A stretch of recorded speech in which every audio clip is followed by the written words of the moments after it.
So, the Banished have their own Spartans now.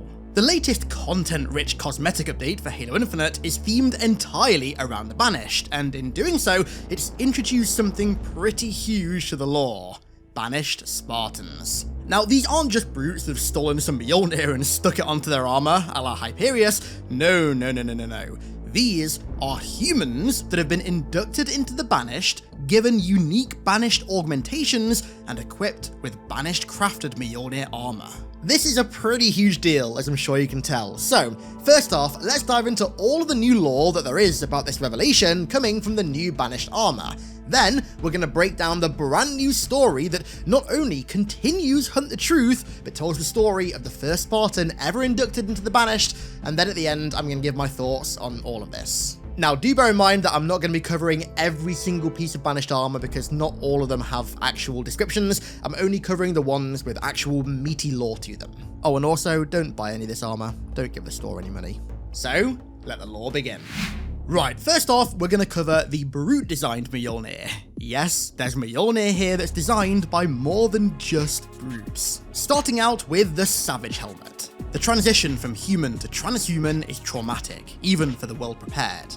Those who crack under the pressure, but are still salvageable, are put to work alongside brute berserkers and other expendables. So, this confirms that the Banished are indeed carrying out some sort of augmentation process similar to Oni's Spartan augmentations to turn their inducted humans into powerful, Mjolnir-capable transhumans. However, it also confirms that, again, much like Oni's augmentations, they can often fail, but the unfortunate humans who wash out aren't entirely useless. As long as their bodies are still intact, they are bestowed with a Savage Helmet and are sent to work alongside brute berserkers and other expendable soldiers. Next up, the Champion Helmet.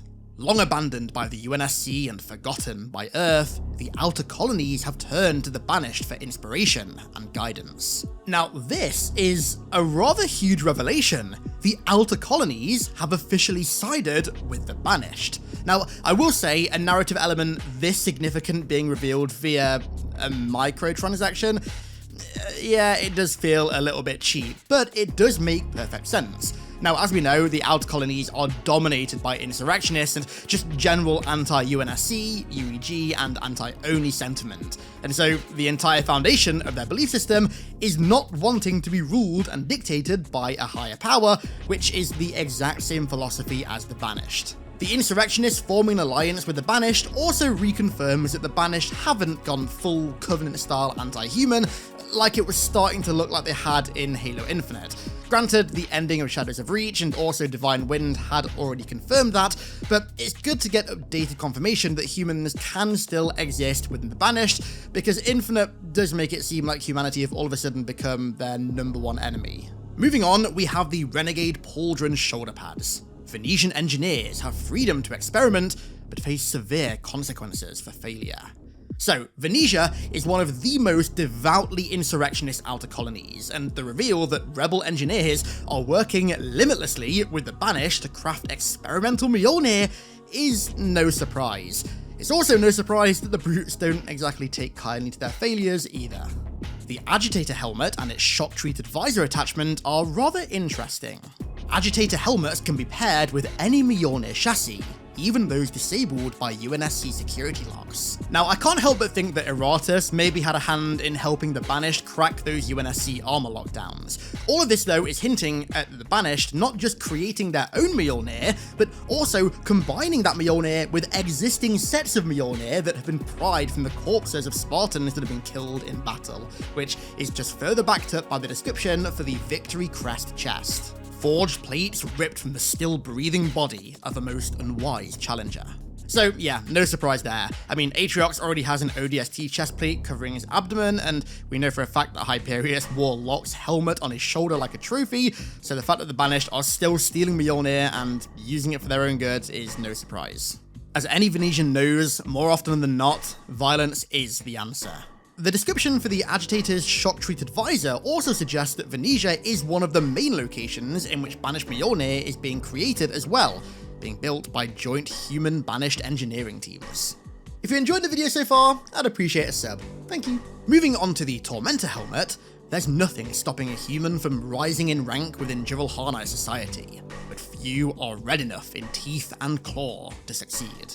This just once again confirms that basically any human can join the Banished, as long as their views align and they have the ferocity to match that of the brutes. Speaking of which, the Tormentor's mantle shoulder pieces read as follows: "The GRAVEMINDS Old Guard respect arrogance as long as it is earned." So yeah, to rise through the ranks of the Banished, and by extension GRAVEMINDS society, a human essentially has to embody the brash, violent arrogance of the brutes. Now, given the tendencies of humanity, I don't think many will find that too hard. Sticking with how humans interact with others in the Banished, we have the Crimson Complement Wrist Guard. Humans in GRAVEMINDS understand each other well enough that friendly fights rarely end in anything that can't be treated with simple Medigel and clonal organ replacement. And this just complements what I said before. Humans and elites getting along through brashness and violence. You know, in hindsight, the two species kind of are a match made in heaven. So, moving over to some more meaty lore, we have the Assailer Helmet. Human Janissaries allied with the Banished rarely take on frontline roles, but it is the quickest way to gain access to further augmentation. So, Janissaries were elite infantry troops of the Ottoman Empire that also acted as the Sultan's household troops, his own personal guard, so to speak, and they were also, quite possibly, the first troops to ever be equipped with firearms. In the context of the Banished, it sounds like Spartans that wear the Assailer armor almost act as a personal guard for higher-ranking Banished members, which also grants them access to even further Banished Spartan augmentations. Maybe in a future game, we'll see Atriox flanked by 2 Banished Spartans. Somehow I doubt it, but a guy can dream. Another set of Mjolnir that Spartans of a specific role within the Banished wear is the Emissary armor. Now, as the name suggests, this armor is presumably worn by Banished emissaries that are likely sent to strike parleys and maybe even alliances with other factions. The War Master's Mandate attachment for the Emissary helmet is an acoustic hailer and translator, and by the sounds of it, aids Banished emissaries in communicating with foreign factions and species, whilst also keeping a constant line back to command. And then, the Emissary Heartplate is rated to withstand not-so-friendly taps by a Brute Chieftain's Gravity Hammer, which makes me think that it's designed specifically for parleys with other opposing Brute clans that may not be so friendly. Moving on to the Blistered Plate utility, this one has rather interesting implications. The Banished have the freedom to look back and experiment with abandoned armor designs that may hold promise in the future. Now, I assume that this is referring to abandoned Mjolnir designs, and if so, that's a really cool prospect. Somehow, the Banished have managed to get a hold of scrapped Mjolnir projects and have resurrected them in their own image, and I assume the Blistered Plate is one of the many examples of that. It makes you wonder where they even got the armor schematics from in the first place. Maybe they raided some private corporations that were contracted out by Oni to design Mjolnir, or maybe they just went straight to the source and raided Oni themselves. And on the topic of armor designs, the Beacon prototype is a test housing for a new paradigm in combat asset tracking. It being a new paradigm in combat asset tracking makes it sound like it'd be given to the Banished equivalent of the Headhunters. Maybe there's Spartans, Banished Spartans now in the hand of Atriox. Maybe there are Banished Spartan killers. Alrighty, now it's time to move on to the other armor that's not designed by the Brutes, specifically the Jackal-designed Mjolnir, starting out with the Cutthroat Helmet. Human avarice and Kig-Yar cunning complement each other to a frightening degree. Tools such as Cutthroat helmets are proof that when the two species collaborate, plunder is but a raid away. So this is hard confirmation that the Jackals are lending their rather unique knowledge and expertise to the designers of Banished Mjolnir, and that some armor is being designed specifically to complement the way that Jackals operate. And further, the Cutthroat's Evil Eye attachment reads, "Jackal snipers have a fearsome reputation for good reason." So this is Spartan Mjolnir built to match the lethality of a Jackal sniper. Yeah, I'm starting to think the UNSC might be screwed. And the second Jackal-designed helmet is Negotiator.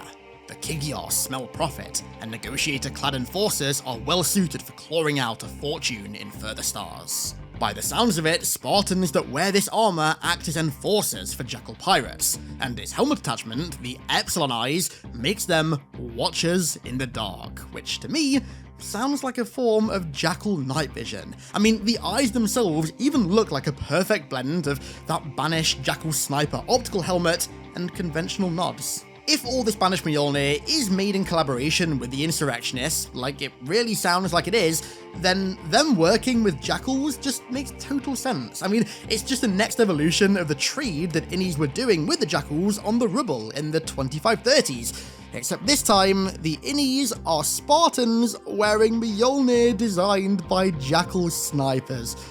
It really is over for the UNSC, isn't it? Good God.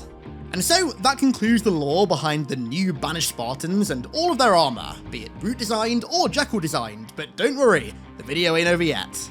We just got a brand new story that not only continues Hunt the Truth, but tells the story of how the New Colonial Alliance, which is a group within the insurrection, joined the Banished, and also how the first ever banished Spartan came to be. So let's break it down, but right after this. If all this brute lore really makes you want to go and slay some brutes, then look no further than my own line of flood-themed PCs made in partnership with Apex Gaming PCs. From the pure form to the Gravemind and the ultra-powerful Primordial build, there's a build of all levels here for you to slay brutes, or also the Flood if you choose, in beautiful resolutions and frame rates. Just hit the link in the description to pick one of these bad boys up for yourself.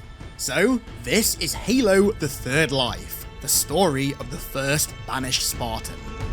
It begins on October 28th, 2558, the same day that Halo 5 ended, and just over 2 years before the Banished neutralized the UNSC Infinity in the atmosphere of Zeta Halo. It follows the story of Ilsa Zane, who was one of the earliest Spartan 4s who washed out after the augmentations, and also, for lack of a better word, kind of went insane because of them, eventually defecting to the insurrection. She's even referred to as the Mad Spartan. So, to cut a very long story short, at the end of Hunt the Truth, Ilsa Zane and her NCA comrades pursued an Oni operative by the name of Pharaoh, who'd been undercover in their organization for some time, to the planet of Laker 3, which also had a Guardian on it. Pharaoh and her allies sought concealment among a cult on Laker 3 known as the Triad, led by a man called Dask Jevadim, who was actually played by Mark Hamill in Hunt the Truth, funnily enough. Now again, I'm going to cut this long story short because I'm actually planning an entire video on cults in the Halo universe soon. Dask and the Triad basically preach transcendence through linking, as they believed, one's 3 lives. They believed that everyone had 3 lives, and to link them allowed you to ascertain transcendence. When the Guardians arose on Laker 3, he preached that their awakening was the predecessor to his followers' transcendence. So yeah, the guy was insane, to put it lightly. I mean, he was a cult leader. What do you expect? Eventually, Ilsa Zane and the NCA found Pharaoh and her friends hiding out in the Triad camp. However, as the Guardian rose out of the ground, Hunt the Truth ended with an all-out war between the two. And this is where Halo: The Third Life picks up, right as Hunt the Truth ended. Oni troops are engaging Zane and the insurrectionists, who, on top of wanting to kill Pharaoh, also want to seize the Guardian for themselves. Zane's fighting in CQC, true boss style, but as the Guardian rises, she's knocked unconscious, only to be awoken an indiscriminate time later by a brute. She finds herself locked inside some kind of makeshift prison, alongside 17 other Oni and NCA survivors. Among them is also Dask Jevadim, the leader of the Triad cult. Not having a clue about what's going on, Dask brings Zane up to speed about what went down since she got knocked out, about the Creators' Uprising and Cortana's galaxy-wide proclamation about bringing an end to hunger, pain and conflict as long as the knee is bent to her new regime, but more pressingly, about how all the survivors of the Guardian's awakening had been rounded up and imprisoned when a new threat arrived on the planet, the Banished. Zane already kind of knew about the Banished and says that the leader of the NCA, Admiral Matthias Drake, had once encountered them, but had not sought to parley or ally with them. She also tells Dask that she has a tracker implant in her body that directly pings NCA command every 12 hours, and if she doesn't report in within 3 days, they'll send a rescue team. So, being the slimy dude that he is, Dask offers to teach her how to survive the brutes in the meantime, given that he's got some experience with surviving brute occupation, in exchange for a free ride to a location of his choosing courtesy of her rescue team. But before she can agree to his offer, a brute by the name of Amatus enters the prison, looking to retrieve a human to eat. Zane, being pumped full of experimental strength-enhancing chemicals, decides to challenge the brute by staring it dead in the eyes, and as it roars in retaliation, she punches it right in the throat, crushing its windpipe. You see, because Ilsa Zane was part of the very first batch of Spartan 4s, her augmentations are kind of different, hence why she's called the Mad Spartan. So they were designed specifically to make MJOLNIR obsolete, to make a Spartan equal to that of an elite or a brute in strength without their armor. And despite being a washout, it's clear that those augmentations had some kind of positive effect on her. As the brute chokes on its own windpipe, she tears off its shoulder plate and proceeds to crush its head with it, turning it to a purple mush. She then drags its lifeless body to the edge of the cage for its nearby packmates who watch the slaughter take place to see. Among these brutes is their chieftain, and as its lowlings begin to chant for Zane to be slayed, it goes in a rather different direction. So it turns out that this chieftain didn't quite like Amatus, and so he tells Zane that she did well and offers for her to dine with them, even getting to choose which human they'll be eating. Because of his rather slimy nature, she suspects that Dask will eventually reveal her tracking chip to the brutes, so she picks him to be eaten, and as the cult leaders dragged away, his screams can be heard fading into the distance. Some time then passes, more than 3 days, and no NCA ship ever comes to her rescue. Every day, Zane becomes more of a pack member. The chieftain lets her pick out which human to eat every day. She hunts, kills, and feasts with them as well, which, like a few of the things so far, kind of implies that Ilsa Zane is now, among many things, a cannibal. That might be the first cannibal Spartan in Halo lore. You heard it here first, folks. Eventually, Escharum arrives on Aleka 3 to check up on the research team who are investigating the Guardian's crater, and at first he wasn't exactly happy that Zane had been allowed to live, until she made him an offer that he couldn't refuse: the New Colonial Alliance. And then, right on time, Admiral Matthias Drake arrives in orbit, 5 months late. The story then jumps to orbit aboard Drake's ship, the NCA D'Artagnan, which has been boarded by Zane and the Banished, and besides Drake, all its crew have been killed.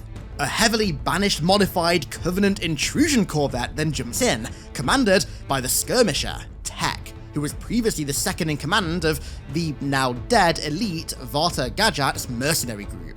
Now, this corvette sounds really cool. It's still got some Covenant styling to it, but it's covered in various modifications that have been made by the Banished. Chief among them is, of course, a red stripe down the helm adorned with their staple logo. Escharum departs the corvette in a Phantom to the NCA capital ship, where Zane is about to change history. Over the comms, she summons the entire NCA and lambasts Drake's weak leadership of the insurrectionist organization. This was supposed to be their time, but he's done nothing but hold them back, let them grow weak, and so she executes him. As Escharum walks into the bridge, Zane pledges the entire NCA to serve as sword and shield to the Banished. Though he might lack Atriox's admiration for humanity, Escharum understands the potential resources and influence an alliance with the NCA holds, and so he steps up to the comms to address his new allies. Atriox sees you for what you are and for what you could be, for the fury that fuels your desire is his fury too. We shall do great things together, hunt powerful prey and plunder ancient treasures. You shall be paid in blood and sport and spoils, and you shall never bow again. The Banished then sent the NCA on a mission almost immediately upon their induction to test them, but apparently that's a story for another time. Similarly soon after their induction, Ilsa Zane also killed another Spartan, which is how she got the highly Banished modified Mjolnir that she now wears. And she rounds out her final transmission with a hit list of targets who, like Matthias, will pay the ultimate price for wronging her. The only agent who went undercover into her NCA, Pharaoh, or Maya Sankar. Spartan 2 washout, overseer of the Spartan 4 program and the current commander-in-chief of the Spartans, Musa Ghanem. Commander Sarah Palmer. Kriyat, who is a new character but sounds an awful lot like a jackal to me. And finally, Spartan 4 headhunter, Hugh Din. And that, my friends, is Halo: The Third Life, the story of how Ilsa Zane became the first Banished Spartan. gotta say, overall, I really enjoyed it. It did kind of invoke vibes of stomping on the heels of a FIRST, which was one of the more low-key stories from Halo Evolutions that I personally really like. I gotta be honest though, although I don't hate the idea of Banished Spartans, I just feel like they're a lazy, kind of microtransaction-driven replacement for what should have been playable elites, or hell, even playable brutes. Like, you know for a fact there's a timeline out there where an update like this, themed around the Banished, came with playable brutes for the first time, or brought playable elites back, but because of, well, the timeline that we find ourselves in, those features instead get diluted down into a monetizable form, which is just like what happens with the weapon skins, for example. Do we get new weapons in Halo Infinite? No. We get brand new weapon skins that you buy in the store that don't change anything, but look like brand new weapons. Man, I really hope the next Halo game is coming sooner rather than later. I need a new Halo game so bad, because Infinite's live service is... it's just atrocious. It's literally just microtransaction, over and over and over and over again. Breathe. Anyways, so that's the lore behind the first Banished Spartan and the Banished armor. Looks really cool, but like I said at the start, please do not buy any of this armor. Please do not give the store any money. Don't do it. Don't do it. Anyway, with that said, let's round the video out there. I want to give a massive thank you to all of my amazing patrons for the continued support over there. As per usual, thank you all so much, and thank you all so much for watching. I really appreciate it, and I'll catch you all in the next one, which is a very, very well-edited deep dive into a very cool piece of Halo lore coming next week at some point. So thank you all again for watching. I appreciate it, and I'll catch you all in that video next week.